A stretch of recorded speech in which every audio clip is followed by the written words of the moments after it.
Hi, I'm Jeff. Today's going to be a movie What If episode. What if Tim Burton had directed Batman Forever? What?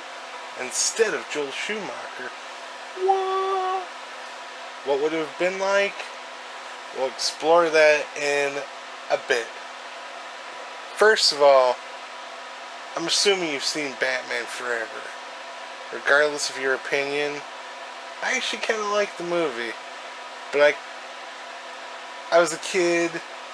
There was a lot of nostalgia involved.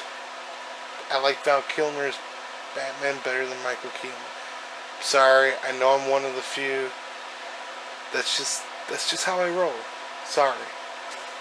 But a topic I find very interesting is the fact that Tim Burton very nearly directed Batman Forever. He basically walked away. It was kind of mutual. Warner Brothers was lukewarm on him returning because Batman Returns didn't do as well as they wanted it to do. So him returning for a third movie was something they were willing to do, but it certainly wasn't a guarantee.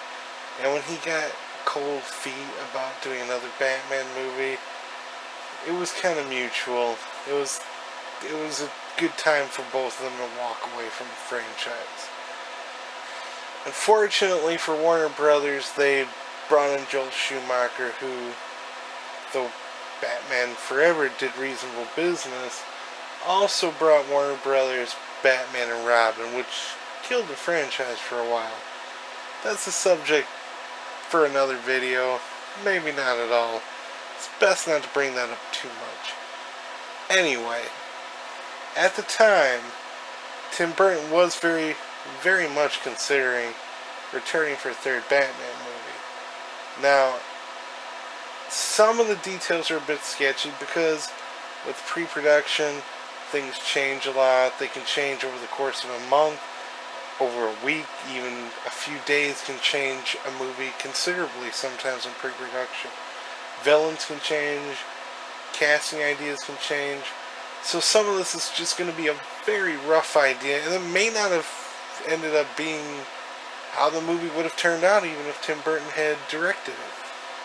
But we know some things. If Tim Burton had come back, Michael Keaton most likely would have returned as Batman. So there would be no Val Kilmer. Now, there would probably be kind of a run-of-the-mill love interest. We'll assume maybe Nicole Kidman would return.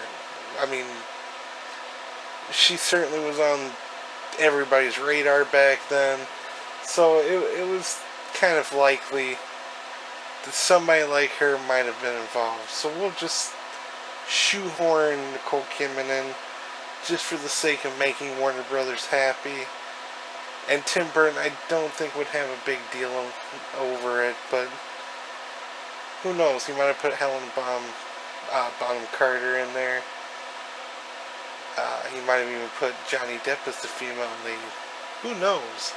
But I think it's a safe bet that at least Michael Keaton would be Batman. Now, what would be interesting is Robin. Robin almost certainly would have come in with Tim Burton.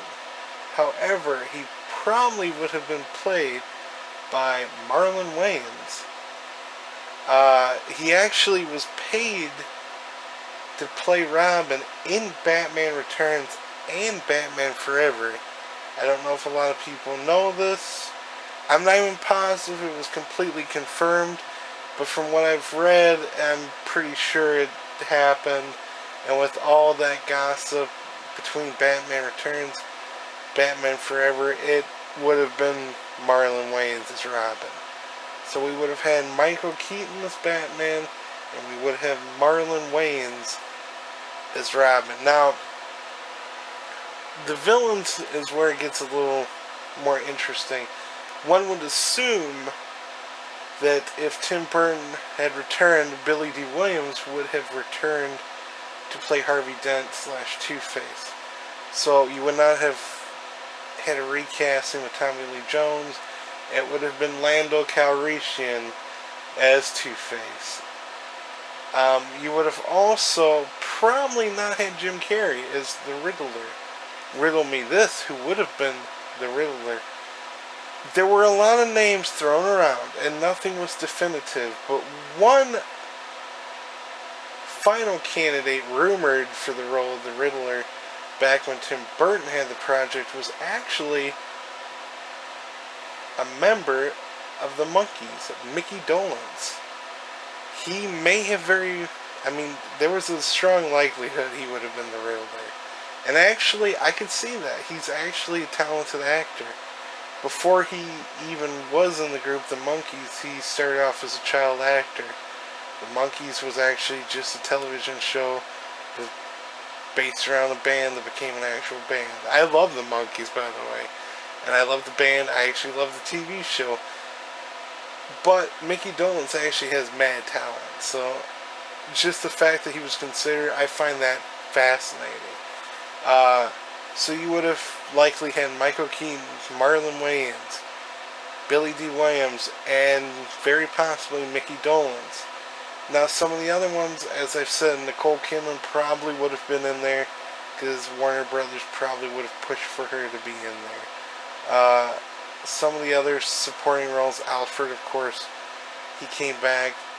The actor who played him, so the actor who played Commissioner Gordon, so they likely would have been the same actor. So I would assume they would have had, again, the more Art Deco feel that the Tim Burton movies and most Tim Burton movies go for in general.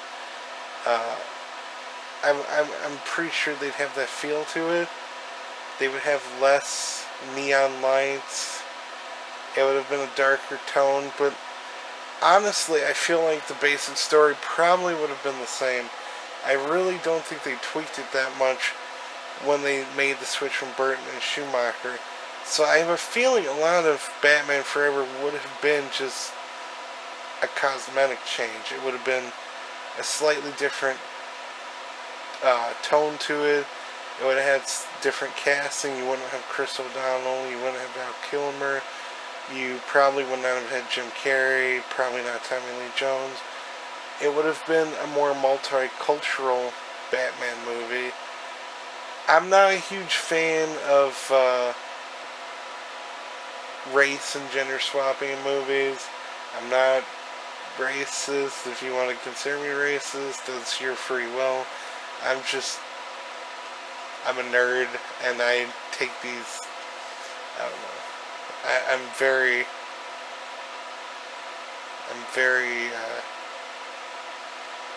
guarded of my characters, and keep in mind, I don't want to see a white guy playing Black Panther. I don't want to see, I don't know, like I said, I'm a nerd. I just like the characters to be like they are on the page, or if they reboot it, I want them to be like they were in the original movie.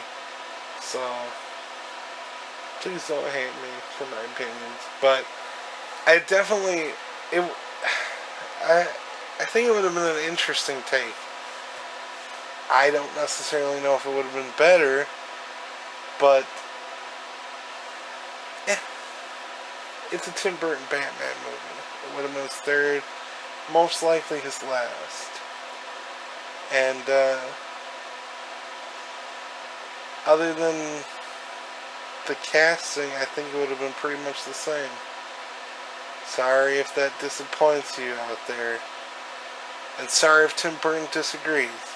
Tim Burton, you're welcome to come on Deskies and share your idea for Batman Forever, if it was indeed different. Until then, that's an episode of What If with Movies in the show Deskies. So, yeah. Thank you. Take care.